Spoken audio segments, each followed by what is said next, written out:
Isang malakas na sampal ang pinakawala ni Blaine sa babaeng kaharap. Anong akala mo? Basta nila akong titigil matapos ang lahat ng ginawa mo sa aming dilaw ni Rinel? Nanggagalaiti siya sa galit nang umisi ito. Kaya mo ba? Kahit naman manggalaiti ka dyan, hindi ka pa rin niya maaalala. Muli niya sana itong sasampalin nang may sumalag ng palad niya at itulak siya kaya naman sumadsad siya sa semento. Nasa parking lot siya ng kumpanya ni Rinel Matienzo para sana kausapin ito nang maabutan siya ni Bea. Stop! Don't you dare hurt my fiancé.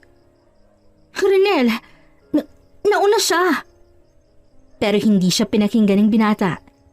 Hinarap nito si Bea at tiningnan ng namumulang pisngi. Ano ginagawa mo rito, Miss Robles? Kung nagpunta ka lang dito para manakit, huwag ka nang babalik. Hindi ko kailangan ng mga taong mapanakit sa kumpanya ko, Miss Blaine Robles. But rinig mo yon? Umalis ka na bago pa kami tumawag ng security. Ani Bea na mahigpit ang kapit sa braso ni Rinel. Lokot ang mukha nito at naiiyak kunwari ng tingnan ng binata. Pero nang walaan rito ang atensyon, ay agad ang umisi sa kanya. Sweetie, paalisin mo na yan dito. Baka manggulo pa yan hanggang sa taas. Sinamaan niya ng tingin si Bea. Wala nang pakialam kung makita man ni Rinel. Hindi siya magkukunwaring mabait sa babaeng yan. Dahan-dahan siyang tumayo sa pagkakasadlak. Walang pakialam sa nasugatang braso.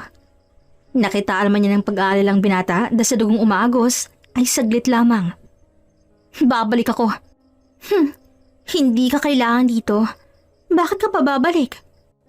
Ang malambot at malambing ng tingin kay Rinel ay tumalim nang malipat kay Bea. Kinakausap ba kita? Huwag kang tahol ng tahol. Nagmumukha ka lalong aso. What the? Rinel, kita mo? Napakawalang modo. Paalisin mo na nga. Nginisihan niya ito. Dahan-dahan siyang humakbang paabante. Hindi siya pinalaking maldita para sa wala lang. Kung hindi ka nakadikit ka Rinel ngayon, baka naroon ka sa probinsya niyo at naghuhukay ng lupa para mabuhay. Blaine, that's enough. Umalis ka na. Manahimik ka, Matienzo. Hindi porket wala kang maalala, akala mo hindi kita papatulan? Swerte ka. Napahilot na lamang lalaki sa sentido at mariing napapikit. Tudo alalay naman si Bea. Ray, are you okay? Tanong nito sa binata bago siya sinamaan ng tingin. Umalis ka na kasi. Ano pa bang hinahabol mo rito? Hindi ka na nga niya maalala. Papansin lang, Blaine Robles. Tuluyan siyang nakalapit. Itinaas ang kamay pero agad yung nahawakan ni Rinel. Saglit ang bumaba ang mga mata nito sa braso niyang may sugat at nagdurugo. Umalis ka na, Blaine. Please lang. Aalis na nga. Hindi mo ako kailangan ipagtabuyan. Ang pangit ang fiancé mo. Blaine, please. Inismiran lamang ito ng dalaga. Oh, bakit? Totoo naman ah. Baka magulo kang ginagamit ka lang pala niyan. Nang makitang sumasakit na talaga ang ulo ni Rinel, ay nagpasya siyang magpaalam na. Makaalis na nga. Nakakaibad pa rin pagmumukha mo, Beatrice. Bye, Rinel. Makaalala ka na sana para ipatukhang mo na yung isa dyan. Alis, umalis ka na nga. Nanginisihan lamang niyang babae. Kanina, nanggagalait ito sa galit. Pero ngayon, ay sayang-saya na siya sa gigil na mukha nito. Aalis na nga. Takot na takot ka ng mga buking. Bye, love! Sumakay siya sa kanyang sasakyan. Saka lamang gumuhit ang kirot sa kanyang muka. Ang sakit ng sugat niya. Mahapdit makirot parang puso niya habang kaharapang dalawa. May araw ka rin babae ka. Nag-aalangan pa lang siya ngayong ibok nito sa kasalanan nito dahil malapit ito kay Rinel. Noon, best friend. Ngayon, fiancé na agad-agad. Ang galing nga namang magmanipula. Habang nagmamaneho, ay bumalik sa kanyang alaalang lahat ng nangyari bago mawala ng alaala si Rinel at makalimutan siya. Oh, come on, Daddy! Habol ni Blaine ang amang si Blake hanggang sa makapasok sa opisina nito sa bahay. Ay, Daddy! Kaya ko naman na. I did trainings, right? Bakit bigla-bigla naman yata yung desisyon mo, anak? Nung nakaraan lang gusto mong bumiyahe patungong ibang bansa para maglakwatsa. Tapos ngayon, bigla-bigla, Blaine. Dad, nakausap ko na si Mommy. Pumayag naman. Natuwa pa nga siya eh. Anak, Sumimangot siya. magsabi ka ng totoo, Blaine. Baka sakaling i-consider ko. Tumahimik si Blaine. Nag-isip. Baka kung sabihin niya, lalo siyang hindi pagbigyan. Kaya naman niya kahit wala na ang yaman ng pamilya dahil may sarili siyang pangalan. Pero, mas madali kasi kung ang Robles Molding and Mechanics Philippines ang mapupunta sa kanya. Daddy, hindi pa ba sapat na gusto ka ng tulungan? Si Kuya nasan ba? Busy sa kalokohan niya. Ako na nga lang kasi. Kahit naman gym lang negosyo ko, kaya ko naman ah. Napalago ko nga yun sa loob ng 2 taon nun eh. Ang tanong kong sagutin mo, Blaine. Ang tigas talaga nitong ama niya. Ang hirap pumayag. Napanguso siya at wala ng choice kundi ang sabihin ng totoong dahilan. Fine. I want to compete with that Matienzo. Malakas na humalakak si Mr. Blake Robles. Amusement is dancing in his eyes. Sabi ko na nga ba? Nakanguso siyang tumayo at umikot sa likuran ng ama na nakaupo sa swivel chair nito. Dad, pumayag ka na kasi. Why are you so obsessed in competing with Renel Matienzo, anak? Hindi ba pwedeng magkasundo na lang kahit magtulungan? Kakilala ng ama ang ama ni Renel pero hindi sila business partners. Sadyang sa mundo ng negosyo ay magkakilala lang sila. Ang yabang kasi, akala naman kaya ng lahat. Ipapatayin ko lang sa kanyang pagbagsak. Hindi, sige na. Para kang bata. Hindi pa ba tapos yung alitan yung dalawa? Simula high school pa yan ah. Magkaklase si Renel mula high school. Simula nag-aaral, kalaban niya na si Renel. Sa academics, sa sports, sa kasikatan, sa kayamanan. Parang laging may sasabog at magpapaulan ng bala kapag sila nagkita. Tapos ang yabang-yabang pa nito. Suplado pero grabe sa kaibangan. At sa wakas, sa kakapilit niya, siya ng bagong CEO ng RMM. Pero hindi pa siyang president. Ang daddy pa rin niya. Pero hindi pala ganun kadali. Paano naman siya makakaganti kung halos hindi na siya umalis sa opisina dahil sa drama ng trabaho? Oh my gosh! Hindi naman ako na-inform na ganito pala kadaming kailangang gawin. Hindi ba nabanggit ni Sir Blake na mas marami ang kailangang gawin ngayon dahil sa nalalapit na anniversary ng company? Nanlaki ang mamata ni Blaine. Dahan-dahang umiling, pinoprosesong narinig sa sekretarya. Hindi naya ako? Kaya pala puro approval ang mga designs etc. ang ginagawa ko? Malakas na tumawang sekretarya/kaibigan. Nang i-take over ng company kasama niya ito. Wala namang gaanong kailangang gawin sa gym niya. Yes, she's a gym owner which has branches all over the country. Ginusto mo yan.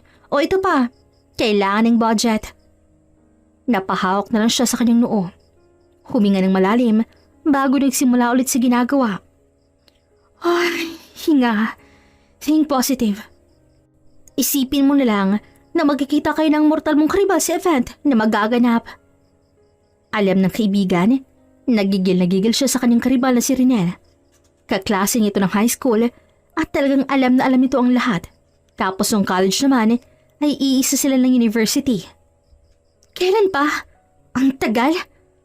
Next week na madam.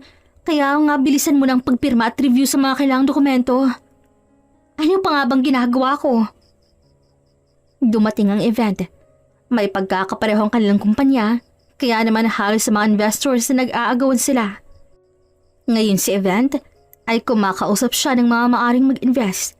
Tapos kapag nakikita ang binata, ay naiiwan siyang nakatunganga. What the? Tawa ni Rocky, ang narinig niya mula sa likuran. Anong tinatawa-tawa mo dyan? Sikmat niya sa kaibigan. Parang pinapakitang mas interesado sila sa Matienzo Group kaysa sa Robles Molding and Mechanics Phil. Dapat sa gym ka lang siguro, madam. Gusto mong sapak? Nakakairita na nga. Nasaan ba si Daddy? Inginuso nito ang ama na nasa kabilang dako at ang magaling niyang ama nakikipagtawanan sa tatay ni Renel kasama ang kanika nilang mga asawa. May sabi-sabi na mafia boss daw si Mr. Rafael Matienzo. Pero parang hindi naman kapani-paniwala, no? At bakit naman? Lumakad siya patungo sa dayball na naka-assign sa kanya. Grabe naman kasi kung oo. Di galaw naman ang katawan. Parang sa ihip lang ng hangin madadala na. Mahina siyang natawa. Sarkastiko. Don't judge a book by its cover talaga ang Matienzong pait na yan. Dahil si Rafael Matienzo na tatay ni Renel Matienzo, ang isa sa pinakadelikado at may impluwensyang mafia boss sa buong mundo. Alam niya ang bagay na yon dahil hindi siya ignorante. Isa siyang butterfly ng VLCI organization o mas kilala bilang spy. Hiyaan mo na. Hindi naman yan ang kalaban ko kundi ang anak niya. Hindi naman mayabang si Mr. Matienzo. Pero bakit hindi yun namana ng kanyang uniko iho? Naghalakhakan ng magkaibigan. Nagkakatawa na sila habang siya'y panakanakang nakikipag-usap sa mga bisita nang tawagin siya ng kanyang ama. Busangot siyang lumapit, lalo na nang makilalang kasama nito, si Renel. Yes, Dad? Nakakaloko ang ngiti ng ama. Iha, nakausap mo na bang bagong nagpapatakbo ng Matienzo Group? Not yet, Dad. Sagot niya, nalihim na inirapan ang lalaking nakangisi sa kanya. I'm so busy talking with the other businessmen and women. Hindi ko rin napansin. Mas lalong lumawak ang ngisi ni Renel kay Blaine. Ang sarap lang asirin ng dalaga dahil talagang piko nito. Nice meeting you again, Miss Blaine Robles. Nag-apo dito ng palad para sa isang handshake. Tinitigan muna niyang kamay nito. Nag-iisip kung tatanggapin o hindi. Kaso maraming nakatingin. Nag-aabang. May kumahal kasing balita na darating ang araw ng Robles at Matienzo ay mag-iisa. Siguro oo kung ang Kuya Odelio niya at si Renel. Pero kung siya, wag na lang. Pero inabot din naman niya sa huli. Yeah, likewise. Mahina itong humalakhak. Suplada nga talaga itong anak niyo, Sir Blake. Tulad ng bali-balita. Alam mo naman, iho. Pero kung makuha mo naman ng kiliti ay sobrang clingy. Magkakasundo kayong dalawa panigurado. Dad! Protesta ni Blaine. What? I was just stating some fact. Bakit? Ayaw mo bang makasosyo sa negosyo itong si Renel? You can ask him for some advice, anak. Magaling siya. If she wants, Sir Blake, pwede ko naman siyang tulungan on my free time. Mas laling sumama ang timpla ni Blaine. Hindi niya kailangan ng tulong. Kayang-kaya niya.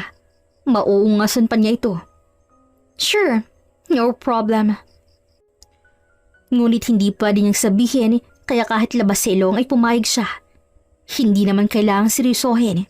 Wala siyang panahon. Sa mga sumunod na araw at linggo, lahat na ginawa niya para maungusan at malamang si Renel. Pero parang pumurol na yatang utak niya na lagi siyang nauungusan. Hanggang sa isang plano ang kanyang naisip. Nababalo ka na ba, Blaine? Sikmat ni Rocky kay Blaine. Nasa isang coffee shop sila at tumatambay pagkatapos ang lunch meeting sa isang restaurant sa malapit. Oo, bakit? Akala mo ba hindi ko kaya? Hindi sa hindi mo kaya. Pero talagang abot sa planong isiseduce mo yung tao? Paano ka naman papansinin nun? Halos dikit na dikit doon yung best friend niya. May balita kang girlfriend niya yun eh. Mayabang siyang umisi. Wala siyang pakialam sa mga masasagasaan niya. Iisa ang planong tumatakbo sa isip niya sa paglipas ng mga oras.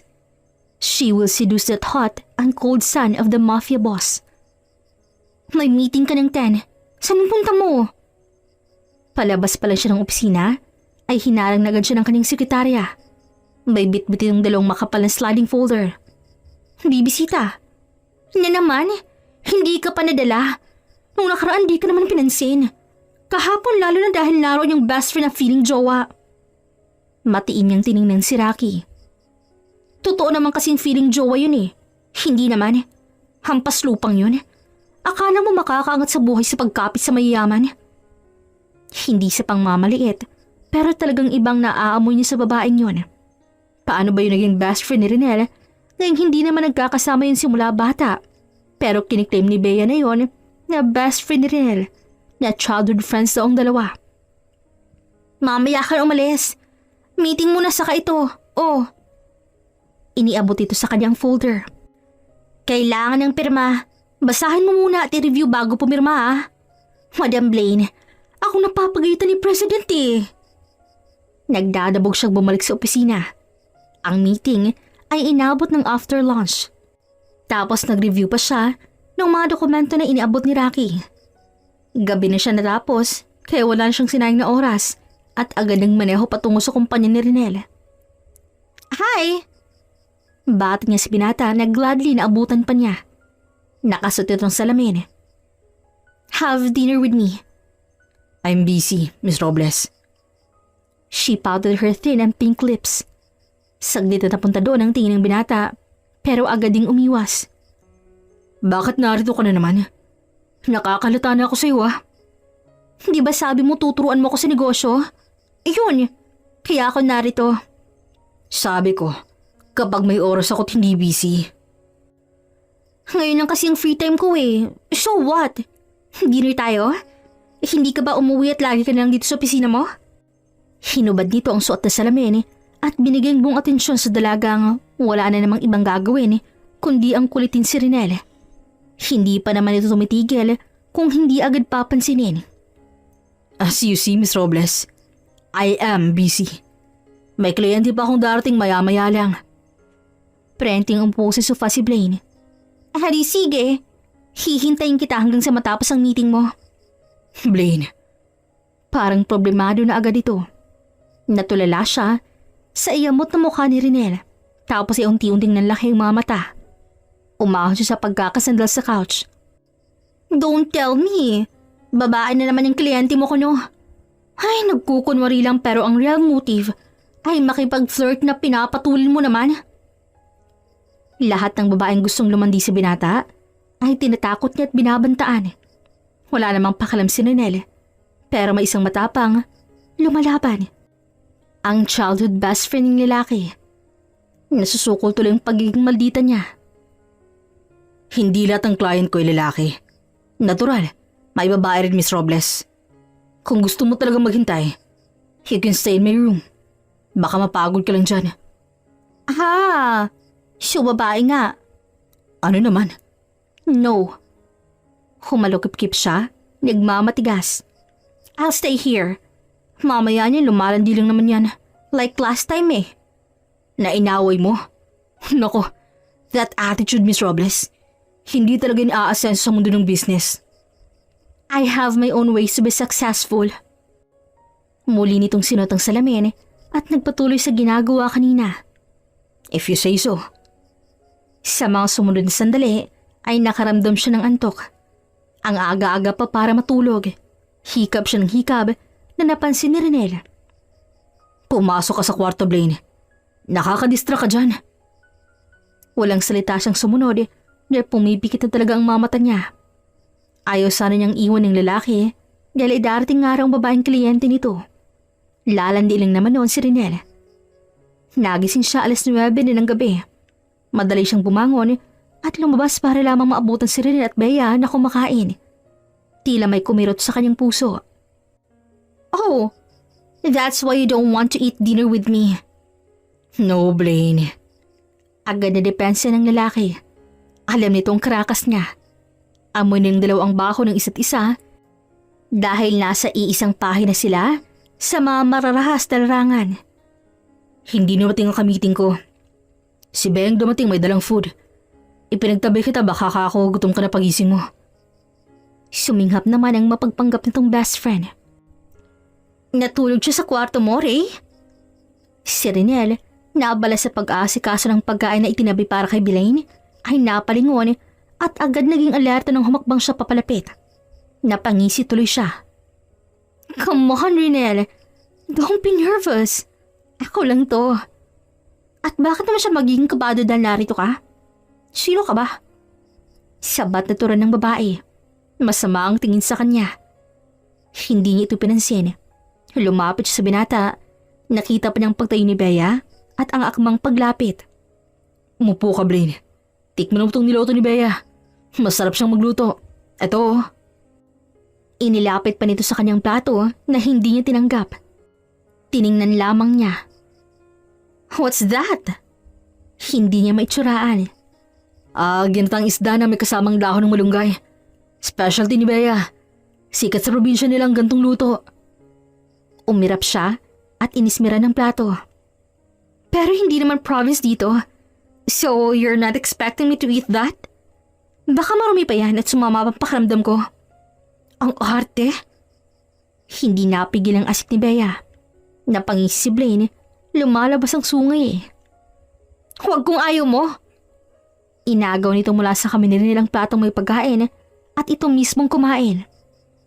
Ano namang akala mo sa akin eh? Magpapakain ng maraming pagkain kay Ray? Hindi ka naman pati kasahog dito. Mabuti nga. I'll choose to order foods from 5-star hotel and restaurant, then eat your foods na galing province. Blaine, stop that. Why me? Bakit hindi yung probinsyano niyang sawayin mo sa pagdadala rito ng malalansang pagkain? Can you not smell it? Masyadong humahalo sa mamahaling air ko ng amoy. Baka kumapit pati sa branding kong gamit. But... Tumayo agad si Bea at akmang hahablutin siya ng taasan lang siya nito ng kilay. Mabilis naman yung nakita ni Rinel at ito nang sumoy sa kaibigan. Alam nitong kapasidad niya. Baka mabalin nitong mahal niyang kaibigan kung gumalaw kahit kaliwang kamay niya. Stop that. Bakit pa palagi na lang kayo nag-aaway pag nagkikita? Hindi ba pwedeng maging magkaibigan? You're gonna click. Trust me. No way in hell. Si Beatrice Alizon, best friend ko noon ni Rinel na galing probinsya. Pero ibang naaamoy niya sa babaeng yon. Mapagpanggap. Ewan ba niya at naloloko nito ang lalaki? Blaine, please. What? Wala akong ginagawang masama ha? Just leave, okay? Bukas na tayo mag-usap. Anito nang makitang umiyak na artistahing kaibigan. Lalo siyang napaismid. Wala akong ginagawa. Bakit naman ako alis? Tapos bukas mag-uusap tayo. Hindi naman tuloy dahil susulpot na naman yan. Alam kong high maintenance ka, Miss Robles. Pero wala kang karapatang laito ng pagkain namin sa probinsya. Yun ang kinabubuhay namin doon. At masaya kami kahit na minsan kulang ang pinansyal. Masama niyang siniringan si Bea. Pakailam ko naman sa kinabubuhay ninyo. High maintenance ako, kaya hindi mo masisising hindi ko gustong pagkain ninyo. Kaya nga nagtataka sa iyo, Rinel kung bakit nagtsatsaga kang kumain yan. Is that even edible? Blaine, ano ba? Just shut up kung wala kang sasabing nakakatulong. Or much better, umuwi ka na muna. Blaine, please. Nagdadabong siyang tumayo, pero sinadya niyang matamaan ng mamahaling bagang plato na may pagkain. Tumaktak ito sa carpet. Ano ba tagang problema mo, Blaine? Ano? Naiinggit ka? Dahil mas binibigyan ako ni Ray ng atensyon, ha? Nagulat siya sa biglaang pagsigaw nito. Si Rinel, mukhang nabigla na sa sinabi ng kaibigan. Hindi agad nakagalaw. Malakas siyang napahalakhak. Hindi ka ba kinikilabutan, Bea? Wow ha? Siyang banda sa'yong nakakainggit. Hindi naman ako kulang sa atensyon tulad mo, no? Kaya hindi ko kailangan ng atensyon ng kahit sino. You know, if ever I want to. What Blaine wants, Blaine gets. Got it? Hindi siya makalapit, dahil nakaharang na si Rinel. Hawak ang dalawang braso niya para ilayo sa babae. Blaine, umuwi ka na muna, Sige na. Nagdadabog siyang lumabas ng opisina. Paulit-ulit, pinipilit niyang sariling paniwalain. Ginagawa niya ito para makaganti. Pabalik-balik siya sa opisina ni Rinel. While doing so, bakit lumalakas ang kabog ng dibdib niya kapag nakikita ang binata? Sobrang saya niya kapag napapangiti niya ito. Kapag kunot na ang noon nito sa pagkakapikon, delikado siya. Talong-talo siya. Ilang araw siyang hindi nagpakita. Hanggang sa Rinel na ang magtungo sa opisina niya. What are you doing here? Gulat na gulat siya. This is his first time coming here at her office. Prenti itong umupo sa upuan na nasa harap ng kanyang table. Napadaan lang. I had a meeting nearby. Kaya naisip kong dumaan na rin since Sir Blake asked me to check on you too. Lame excuses. Ba't di mo na lang kasi aminin na na-miss mo ako kaya naharito ka? Ano? He'll invite me to lunch? Nilingap ng binatang kabuuan ng kanyang opisina bago tumingin sa kanya. If you're not busy, yes. Agad na namulang mukha ni Blaine pero hindi rin nakalampas sa kanya ang bahagyaring pamumula ng tenga ng binata. You're blushing! Crush mo ako, no? Nahihiya ka rin, El? Angil nito bago tumayo. I should go. Malakas siyang napahalakhak bago mabilis tumayo at humapol dito. Oh, wait! Eto na nga, sasama na. Umabre-syete siya sa binata na hindi naman ito tinanggal. Hinayaan siyang nakakapit dito. Ang mga mata ni Rocky mapanadyong nakasunod sa dalawa. Where do you want to eat? Ikaw bahala. High maintenance ka, di ba? Gago. Sumakas siya sa backseat ng kotse nito. May driver si Ninel, tamad mag-drive. Saan nga tayo? Anywhere, basta kasama ka. Dinala siya nito sa isang sikat na Japanese restaurant. Kumakain na sila nang bigla na lamang sumulpot si Bea. Ray, hindi mo naman sinabing nandito ka pala. Galing ko sa office mo pero umaga ka para wala. And then I called your driver kaya nalaman kong narito ka. Napairap siya ng alanganing tumingin sa kanyang binata. Persistent bitch. Well, pareho lang naman sila. Pero iba talagang kutob niya sa babaeng to. Wow! Nagsalita naman ng habol ng habol. Wow, nagsalita ang fake. That's enough. Saway niya rin sa dalawa na nagsisimula na namang magsagutan. Hindi niya malaman ang dahilan ni Blaine kung bakit ang init ng dugo nito kay Bea. Ganon din naman si Bea kay Blaine. Sit down, Bea. Sumabay ka na sa amin. Mabilis na tumayo si Blaine. No, kayo na lang. Nagdadabog siyang tumayo, inihagis ang napkin sa mesa at mabilis na naglakad paalis. Ang masakit, nang akma siyang hahabulin ng lalaki, isang hawak lang sa braso ay huminto ito. Nanatili na lamang nakatanaw sa kanyang paglabas. Paglabas sa parking lot ay tinawagan niya ang kanyang driver para magpasundo. Kasunod ay ang uncle relic niya para makahingi ng favor, asking for an investigation. Gosh! At tama nga siya. Isang linggong investigasyon, nalaman niya agad. She clicked her tongue. Napaka two-faced. Aanhin pa niyang pagiging maldita niya at palaban kung susuko lang din siya rito. Pero wala pa siyang laban kay Renel nang umayaw at pinagtabuyan siya. Naaksidente kasi ng lalaki at nagkaroon ng amnesia. Selective amnesia. At sa kamas-malasan, siya pang nakalimutan. Anong kalaban niya kung ang best friend ang gustong pakasalan? Bumalik sa realidad ang isip ni Blaine nang makarinig ng sunod-sunod na busina. Nakagaw na palang signal sa kalsada pero tulala pa rin siya.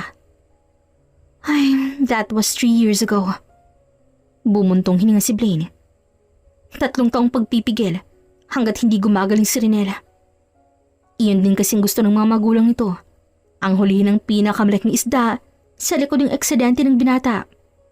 Pagdating sa bahay, ay sinalubong siya ng ina. What happened to you, Blaine?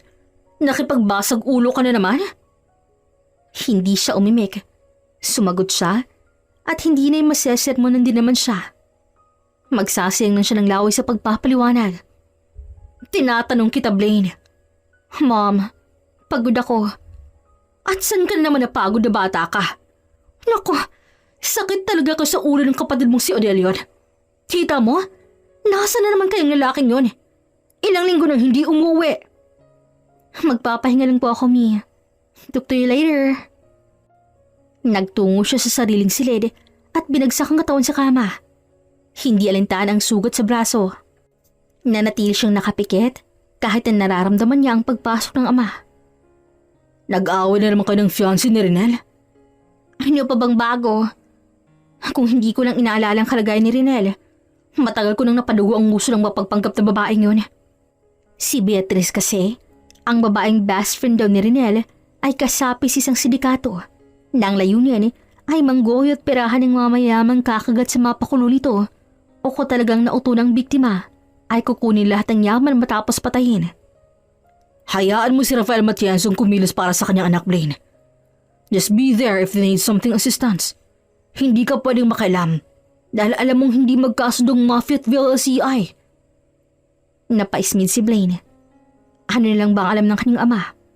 Member siya, but not to the extent na alam nito halos lahat ng organisasyon. Hindi tulad yung Butterfly.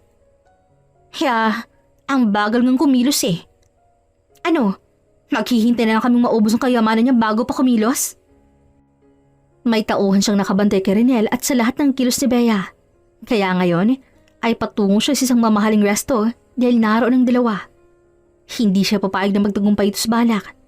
Ipaghihiganti nito sa sariling paraan. Hi! Nandito rin pala kayo? Hey, what brought you here?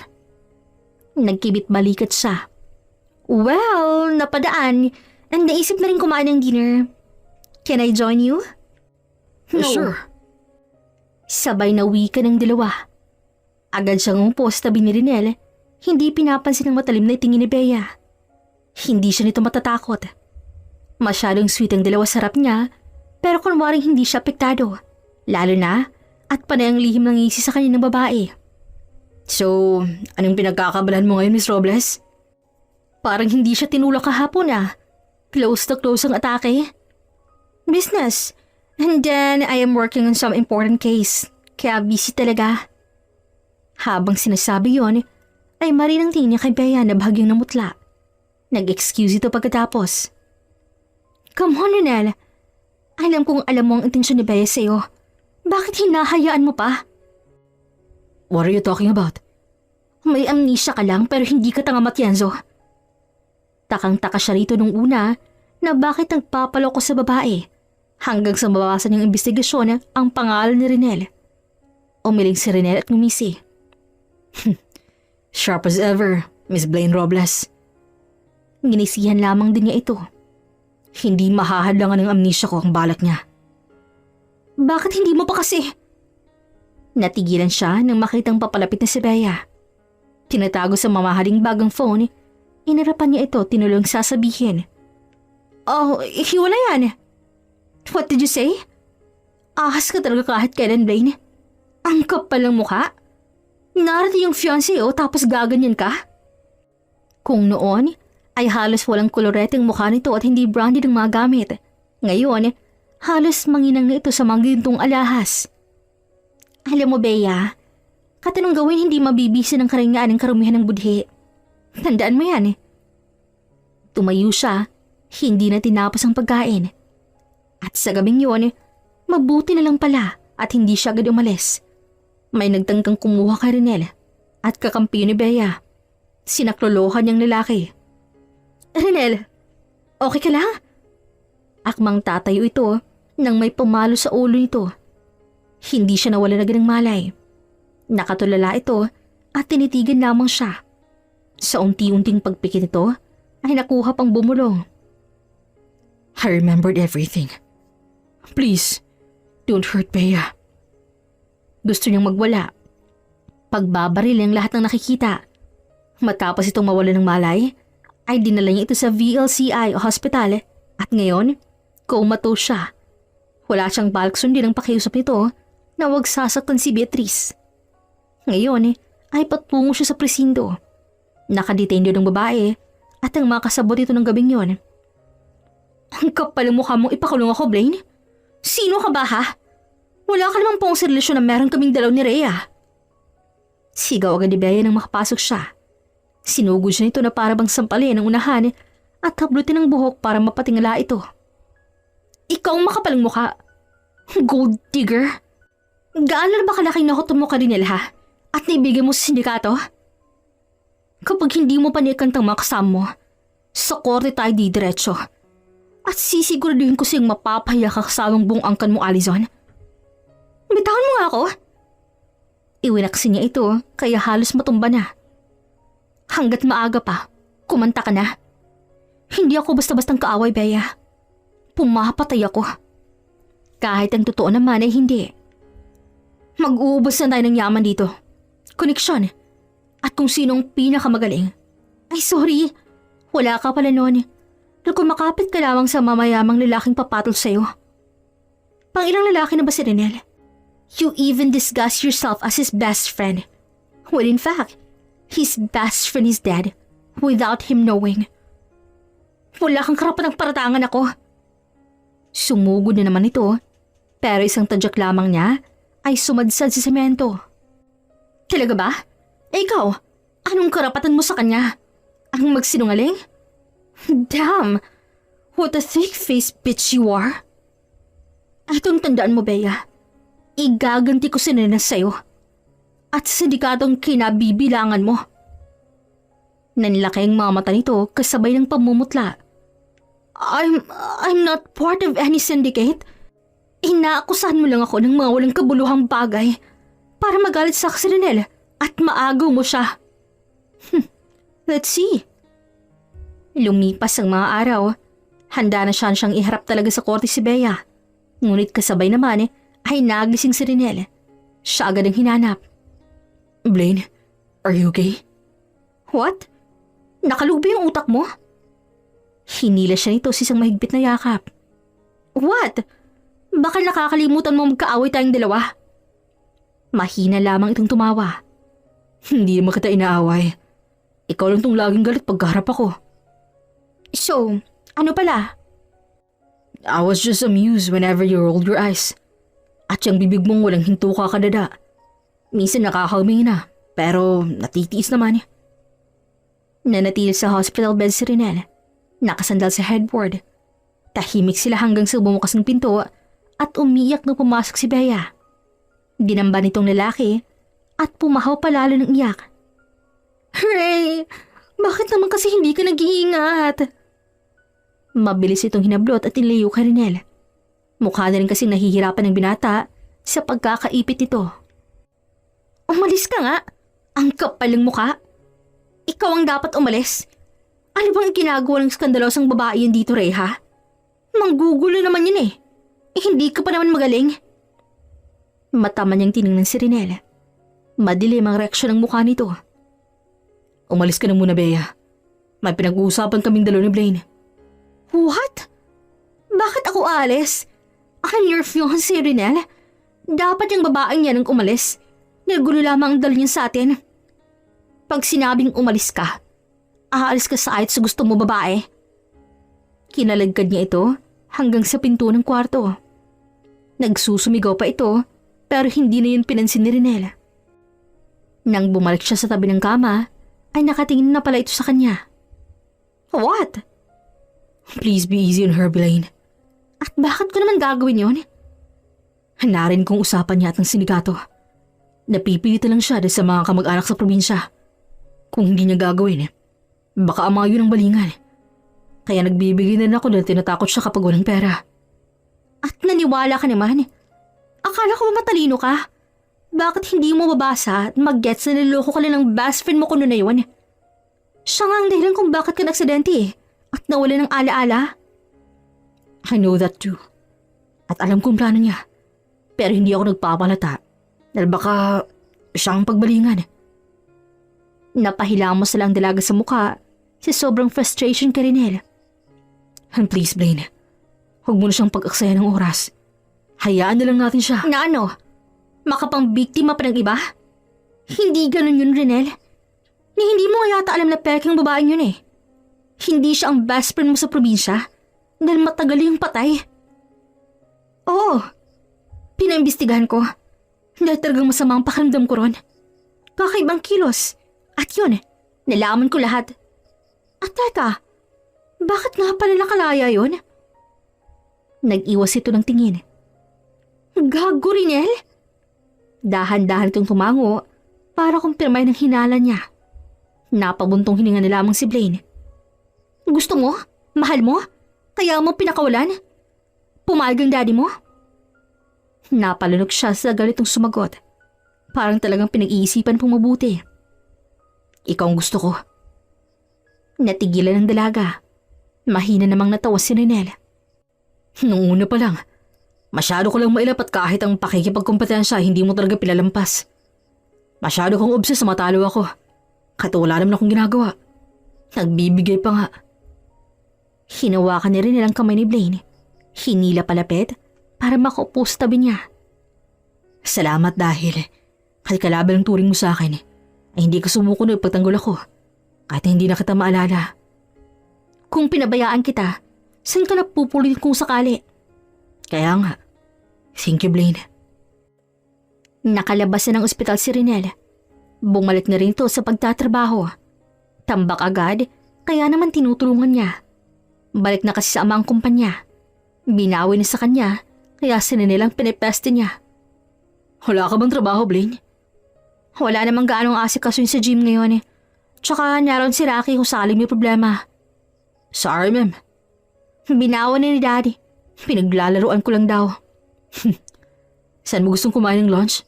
Magpapareserve na ako. Sa Victor's Diner. Hmm.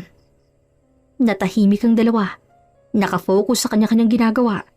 Hanggang sa bumukas ang pinto ng opisina at pumasok si Bea na todo postura. Hi, Renel! At talagang umupo ito sa upuan na nasa harap ng table ng binata. Hindi siya pinansiyan sa couch. Anong ginagawa mo dito, Bea? Eksaherada itong suminghap at may paghawak pa sa kanyang dibdib. Dati naman ako pumupunta rito, Rhea. Masama na bang bisitahin ng best friend ko na inagaw na ng iba dyan? Nanatiling nakikinig si Blaine pero alerto siya. Busy ako, Bea. Makakalis ka na. Wala ka namang gagawin dito. Oh, pwede ka nang tulungan. Ano bang ginagawa mo? Tulad lang ng dati na tinutulungan kita sa pagpapatakbo ng kumpanya. Let me see. At talagang inagaw pa rin ang dokumentong hawak ng lalaki. Hindi na siya nakatiis. Kating-kati ng kamay niyang manabunot. Blaine. Warning na rin kay Blaine nang makita siya itong tumayo. Nginisihan lamang ng binata at patuloy na lumapit. Ang kanyang takong ay maingay na lumalapat sa sahig. Bea, pwede bang umalis ka nang muna? Busy kami rito. No, at tutulungan na kita. Hinablot ni Ben ang hawak nitong papel at pabagsak itong inilagay sa ibabaw ng mesa. Pag sinabing umalis ka, aalis ka, di ba Beatrice Allison? Tumayo ito at nakipagtitigan sa kanya. Nginisihan din siya. Sino ka ba? Dati naman na namin tong ginagawa ni Rhea. Minsan nga, napupunta pa sa intimate na bagay. Talaga, Renel? Si Bea na naman ang sumagot. Oo nga. Hindi ka ba Sinungalngal niyang bibig nito at pasadlak na tinulak sa upuan. Kapag hindi ka kinakausap, tumahimik ka para hindi ka masaktan. Blaine. Saway ni Renel na hindi naman niya pinakinggan. Hinawakan niya sa magkabilang balikat ng babae at dinin sa kinauupuan nito. Ang kapal talaga ng mukha mo, no? Pasalamat ka nga dahil mabait pa ako sa'yo. Baka diretso Bartolina ka kapag nagdesisyon ako, Bea. Sana naman maging thankful ka roon. Hindi ang pilit mong binabalantrang sarili mo rito sa kabila ng mga kasalanan mo. Wala akong kasalanan. Sigaw nito, pero ang mga matay malikot. Sanay na siya sa mga taong nagsisinungaling. Hindi na bago sa kanya yan. Talaga ba? I have evidences. You know, isang labas ko lang noon at bigay sa pulis. Saan ka kaya pupulutin? Hindi mo magagawa yan. Sasampalin sana niya ito nang pigilan siya ni Renel. That's enough, Blaine. Bea, please. Makakaalis ka na. Nang makalis si Bea, ay mabilis nang winaksi ang palad ni Renel. Blaine, it's not what you think it is. Ano pala? Ha? Anong bang pwede kong isipin? Kung may pagtanggol mo, kung pigilan mo ako parang ako na yung kontrabida sa yung dalawa. Sabihin mo lang, Renel, kung ginagawa ko lang tangang sarili ko. Ayoko lang na pagtuunan mo pa ng pansin ng taong hindi naman importante sa ating dalawa, Blaine. Bakit hindi mo naisip yun? Iwasan na lang natin. Mabuhay tayo. At magpatuloy tayong dalawa lang at hindi siya kasama. Paano nga? Paano natin masasabing huwag na siyang isipin at huwag isali sa ating dalawa kung sa bawat kilos at lakad natin nababanggit siya? And worst, alam mo kung ano? Yung sumusupot siya para manggulo. Ano ba talaga siya sa'yo, Renel? Importante talaga siya sa'yo, no? Hindi, Blaine. How many times do I have to tell you that she's nothing to me? Tinitigan niyang binata bago mahinang nagsalita. Hindi ko ramdam, Renel. Masisisi mo ba ako? Umikot na si Renel sa mesa para malipitan si Blaine at mayakap. Binaon ng dalagang mukha sa matigas sa dibdib nito. Bakit ang dali lang siyang pumayag na maging malayo yung taong nanakit at umagrabyado sa'yo, ha? Ay, naka ba talaga ng mafia boss na kinatatakutan? Pero hindi ako yun. Anak lang ako. Hindi talaga nadadala si Bea. Kahit sa kondo ni Renel, sumusulpot ito. Saktong naroon din si Blaine. Siya pang nakapagbukas ng pinto. Tinaasan niya ito ng kilay. Sino ka? Sino ako? Fiancé ni Renel. Ikaw, sino ka at ang ginagawa mo sa loob? Sobrang desperada mo na ba't talagang isisiksik mo sarili mo sa lalaking pinagtatabuyan ka na? Dahil yun sa'yo, mga agaw ka. Ay wow, wala ka na bang maibigay sa sindikato mong pamilya? Kaya kahit nakakahiya sumusugal ka? Matauhan ka naman, Beatrice. Mag-isip ka. Nakakahiya ka, alam mo ba yun? Tulad ng inaasahan, umigkas ang kamay nito pero mabilis lamang niyang naiwasan at dahil siguro sa pwersa na tumba ito. Subsub sa sahig sa labas ng unit. May nakakitang mga tao na nakatira sa kabilang mga unit kaya nag-inate ang artista. Kabet, mga agaw, hindi ka na nahiya at nagpunta ka pa talaga rito sa kondo ng fiancé ko? Wala ka bang kahiyan sa katawan mo? Pinapahiya mong prominente mong pamilya. Humalokip-kip si Blaine at sumandal sa pader sa gilid. Aha! Kaya pala pinagsiksikan mong sarili mo rito at maghabol kahit tinataboy ka na. Eh wala ka nga namang masirang reputasyon. Sinubukan na naman siya itong sampalin pero inunahan niya. Lagapak ang palad niya sa pisngi nito. Sa susunod na magpapakita ka pa rito, tandaan mo sa kulungan na talagang bagsak mo. Mamatay tao. Sinungaling! Naghahabi ka lang ng kwento para kampihan ka ng mga tao. Ahas ka? Kunwaring galit-galit, pero iba palang pakay? At bakit ha? Ikaw ba? Ano bang pakay mo sa paglapit kay Renel? Ang hut-hutan siya ng pera? Dahil hindi kayo makakain ng 3 sa isang araw sa probinsya? Manggagamit ka ng ibang tao? Hindi ka ba nahihiya sa pamilya mo ha, Bea? Ah, bakit ka nga naman mahihiya kung kasama din sa sindikatong kinabibilangan mo? Walang hiya ka talaga. Tili nito. Binato sa kanyang bag bago sumugod. Itinulok niya ito padaba sa sahig. Ang mga nanonood kanina ay biglang manawala nang makitang umiinit ang eksena. Kung susugod ka, siguraduhin mong kaya mo ha? Nakakaya naman kasi sa sarili mo eh. Bitawan mo ako. At isa pa pala ha, kung talagang lalaban ka, sa korte tayo magkita. Sisiguraduhin ko sa kulungan na talagang bagsak mo at wala ng Renel na ang magpapalabas sa'yo. Malakas pa itong sumigaw kaya mas lalo nang diniin sa sahig. Narinig naman yung pagbukas ng unit at naramdaman na lamang yung mahigpit na kapit sa kanyang braso para maialis siya sa pagkakadagan kay Bea. Blaine! Mas lalo namang lumakas ang iyak ni Bea. Lilapit pa sana kay Renel nang sama niya ng tingin ng akmang susugurin. She hurts me, sweetie. Nakakasuka ka. Umalis ka na, Bea. This is your last warning. Why? Ako yung mahal mo, di ba? Ako yung pinangkuhan mo ng kasal. Mahal na mahal kita, Ray. Iniwan kong sindikato matagal na dahil mahal kita. At hindi ko kayang mawala ka kung sakali man ang malaman mo. Mas lalong tumalim ang mga mata ni Blaine sa inamin ng babae. Dinuro niya ito. Ang kapal talaga ng mukha mo. May lakas ka pa ng loob na sabihin yan? Hindi ako naniniwalang kumalas ka na. Huwag mo kong gawing tanga. Wala kang maluloko rito. Magkikita tayo sa korting hayop ka. Blaine, I said that's enough. Hindi na kayang dumating tayo ron. Kita niyang bigla ang pangiti ni Bea, kaya mas lalo siyang nabanas. Pumiksi siya para makawala sa hawak ng lalaki. Ay parang ako na naman pala yung lumalaban sa kaso mo eh. Ako lang yung nagpupursige. Ako lang yung may gusto mo panagot ang mga taong may ginawang masama sa'yo. Hindi lang basta masama. Pinagtangkaan kang patayin. At okay lang na malayas sila. Huwag mo kong ginagago, Rinel. Baka naguguluhan ka lang at siya talagang mahal mo, kaya pilit mong pinagtatanggol. Magsama kayo. Hinabol siya ni Rinel at humihingi ng tawad.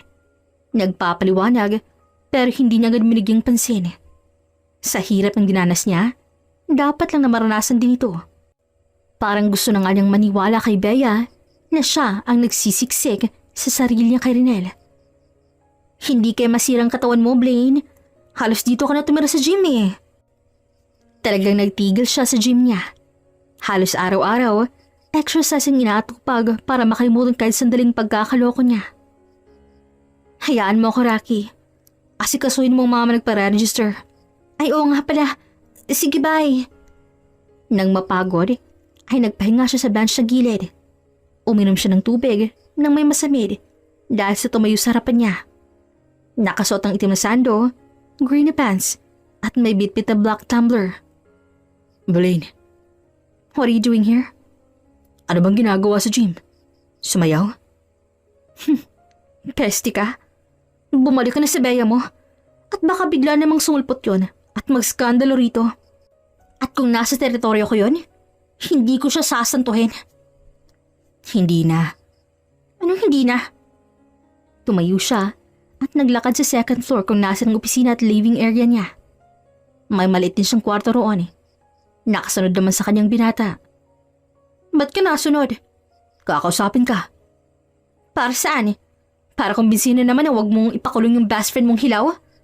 Di ba sabi ko bahala ka na? Wala na akong pakialam sa inyo. Bahala na kayo. Blaine, listen to me first please, Tulad ng sinabi ko sa'yo, ayoko ng gulo. Kung dadaan tayo sa korte, malalaman ng VLCI na konektado ka sa mafia. Kahit nasabihin sa akin lang hindi literal sa grupo. Ikaw ang inaalala ko, Blaine. Bakit ka pahamak mo? Anong akala mo sa akin? Nag-aalala lang talaga ako sa'yo. Ewan ko sa'yo. Wala na siyang pakialam sa dahilan nito. Ang mahalaga, may paghiganti niyang binata sa panggagago dito.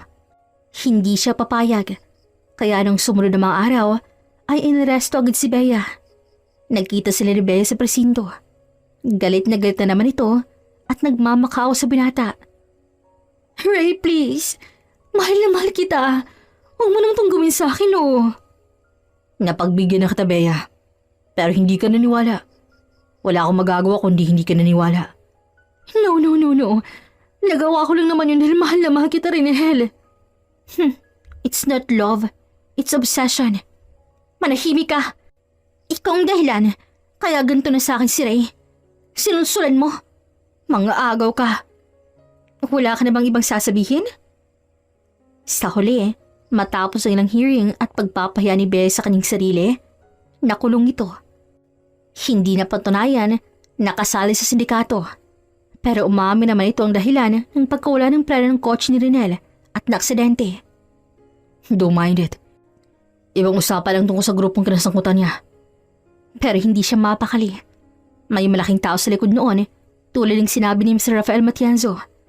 Hindi na lamang siya nagsalita sa binata noon. Naging maayos naman ang mga sumunod na araw nila Rinel at Blaine. Kasalukuyan ay nasa gym naman ng dalawa, magkatabi sa couch. Let's have a date, Blaine. Mula sa binabasang libro ay lumipat ang tingin sa lalaki na kumakain ng orange fruit. Date? Tara. I wanna have a date with you. Ang ilap mo eh. Laging busy. Saan ba? Where do you want? Paris. Sure. Ngayon na ba? Bagya siyang lumayo sa binata. Sure. Mabilis itong tumayo at hinugod ang phone sa bulsa. I'll call our pilot. Talaga ba? Akala ko magbubuka ng flight. Pwede naman sana yun kasi sa private plane eh. Hindi naman nakakagulat dahil marami talagang sasakyan ng mga Matienzo. Name it, they had it. Excited siyang naghanda ng dadalhin, pero si Rinel, tanging phone at wallet lang ang bitbit. Wala ka nang ibang dadalhin gamit? Kahit backpack lang? Hindi naman kailangan. We'll borrow things there na lang. Minsan nakakaloka kang kasama, no? Bakit nga ba ako nangarap na matatalo kita sa koneksyon at kayamanan, no? Ewan ko sa'yo. Wala naman akong planong makipagkompetensya eh. Paano? Alam mo namang talo ako. Nakakainis ka. Pero panalo ka naman sa puso ko. Mabilis na lumipas ang mga araw hanggang sa naging linggo't buwan. Naging official si Renel at Blaine sa isang confident event at kasabay nag-propose ang binata na agad namang sinagot ng dalaga. Nagmamadali ba talaga kang dalawa ha, Blaine? Gigil na ani Rocky na siyang kasama niya sa pag-aasikaso ng kakailanganin para sa kasal ng dalawa ni Renel. Ewan ko ba naman kay Renel? Masyadong nagmamadali. Sa akin okay lang naman dahil gusto ko na rin makasama siya. Umirap lamang si Rocky. Ay, ang dami pang satsat, Rocky. Hindi talaga kita gagawing maid of honor, tamo? Bilis na, bilis! At oo, they're getting married in a few weeks' time. Madali lamang paghahanda na sa pera, pero kahit ganoon, tumutulong siya. Gusto niyang maging hands-on sa sariling kasal. Palabas siya ng butik nang mag-ring ang kanyang phone. Hello, Renel? What's up? Hi babe, just wanna check you out. Nasaan ka? Sinanyasan niya si Raking kukunin niya ang sasakyan sa parking lot. Ang kakatapos ko lang i-check ang susuotin natin, babe. Ikaw, busy pa rin ba sa company? Patapos na. Tumawag ako kasi susunduin sana kita. No need, babe. May sasakyan naman ako at kasama ko si Rocky. Pauwi na nga kami sa condo eh. We'll meet there, baby. So no need to worry, Mahina itong bumuntong hininga. Alam na alam niya talagang takbo ng isip ng mapapangasawa. Okay, mag-iingat kayo. Tatapusin ko lang tong last documents and uuwi na ako agad sa'yo. Sure, hihintayin kita. Mabilis pa ulit lumipas ang mga araw. Halos hindi na maramdaman ni Blair ang takbo ng mga araw. Ngayon, ay heto siya't nakahanap sa altar ng katabi ang lalaking minamahal. Magkahawak ang kanilang kamay na hinihintay ang basbas ng Panginoon sa kanilang dalawa. You mean I'll kiss your bride? Nagpalakpakan ng mga tao na sumalubong sa bagong mag-asawa matapos ang kasal. May bagong bahay na binili si Renel para sa kanilang dalawa. Ilang araw nang kalipas makatapos ang kanilang kasal. Nasa honeymoon phase na sila, pero heto siya't mag-isa sa bahay dahil nagkaroon ng problema sa kumpanya ng mga Matienzo. Grabe talaga. Hindi kami nakaalis ng bansa. Marami pa namang pagkakataon. Kapag siguro naayos ang problema ay aayaan ka na agad sa honeymoon. Baliw ka dyan. Nasa bahay lang siya, paminsang dumadalo sa gym na si Rocky nang namamanage. Nalaayon na rin nila magtrabaho pa siya. Nasa bahay lang na dapat si Blaine. So ngayon anong gagawin mo? Bibisita? Oh, sweet. Idadaan na ba kita roon o ikaw nang bahala? Ako na lang mauna ka na.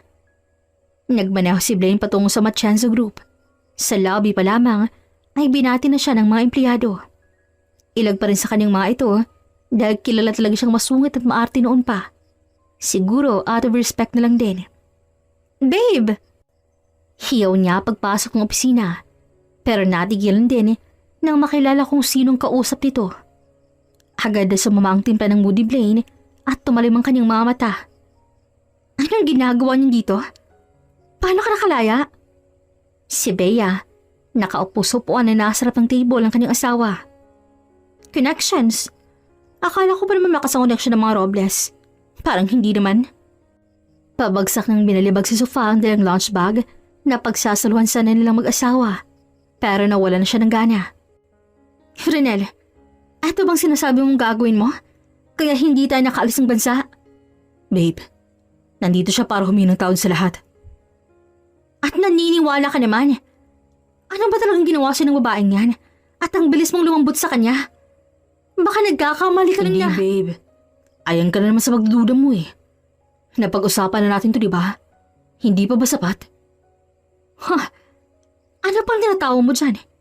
Lumayas ka na at huwag ka nang magpapakita dahil papatay na kita. Makukulong ka. Di titingnan na ang minamalit mong koneksyon ng mga Robles. Hindi kasi sila nakikialam dahil wala namang kwentang mga kagaya mo. Hindi na para pag-aksayahan ng oras. Lalo pa itong nang asar, lumapit at akmang hahawakan ng kanyang asawa nang mabilis itong haplutin at isubsob sa carpet. Aray! Talagang wala kang kadala-dala. Ano pa bang kailangan mo sa amin, ha? Blaine, that's enough. Tumigil kang lalaking ka. Punong-puno na ako sa'yo. Ang ginagawa niyo lang akong tanga eh. At ikaw babae ka. Kung ayaw mo makulong yung tuluyan, layuan mong asawa ko. Blaine, Ano? Sige, kampihan mo. Kampihan mo yung babaeng nagtanggang pumatay sa'yo. Kagaguhan. Nung una ayos pa eh. Pero hindi siya magtsatsaga. Ayaw niya na. Umalis siya ng bansang mag-isa. Iniwan ng asawa at hindi siya nagpaalam. manggugulo ka lang dito, Blaine. Umuwi ka lang sa asawa mo. Nagtungo siya sa kapatid na nasa India naman ngayon. Ewan niya sa mag-asawang ito. Nag-iikot sa buong mundo. Mabuti na nga lang at naabutan niya rito. Kuya, dito muna ako. Bakit ba? Kakakasali lang nag-away agad kayo? Maghahani mo na ako mag-isa. Ikaw ang bahala. Pero 3 days from now, lilipad naman kami papuntang Indonesia. Talagang pinanindigan ng pag-around the world ha? Sasama ako. Ikaw ang bahala. Pero hindi pa man natatagalan ay may tawag agad siya mula kay Rocky. Oh, ako ang pinipesa ng asawa mo, girl. Nasaan ka ba? Nag-honeymoon ako mag-isa. Gaga. Pero hindi nga. Kahapon pa babalak-balak sa bahay sa gym si Rinel.